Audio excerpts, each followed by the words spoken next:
eu sempre quis ser um artista de parede. Tem uma coisa interessante no fato que você coloca uma obra de arte numa galeria, num museu, e você força as pessoas a ir em direção a essa obra. Os museus e as galerias, eles se transformaram em locais onde a gente tem a oportunidade de ritualizar a experiência visual. É o inverso daquela experiência como a gente tem quando a gente está dirigindo, por exemplo, ou andando num shopping. A gente está sempre sendo bombardeado por imagens que a gente está cada vez mais eficiente em absorver essas imagens, cada vez menos eficiente de ter algum tipo de discernimento em relação a elas.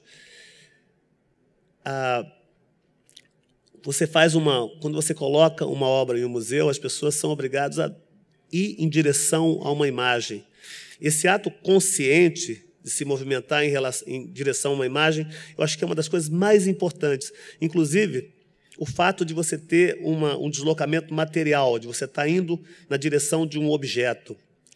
Essa coisa do objeto, a gente não está falando muito nisso, porque isso aí não é uma história muito recente, mas ela mexe até com o conceito principal do que é história. Você vê que, do Paleolítico até agora, a gente tinha uma linha inquebrável, em que a representação era feita de uma forma muito simples. Essa ideia de você estabelecer uma evolução em relação ao simulacro fazia a imagem mais próxima da realidade, para que a realidade fosse compreendida. Teve um momento em que a ideia de ficção, a ideia da ilusão, era quase uma coisa pejorativa. Existe a verdade e a ilusão. A ilusão era ruim, porque ela nos afastava da realidade. Na verdade, a revolução digital ela só veio elucidar o fato que a gente ainda vive na caverna de Platão, a gente não tem a menor possibilidade de entender a realidade do nosso entorno sem o artifício da ilusão para nos guiar.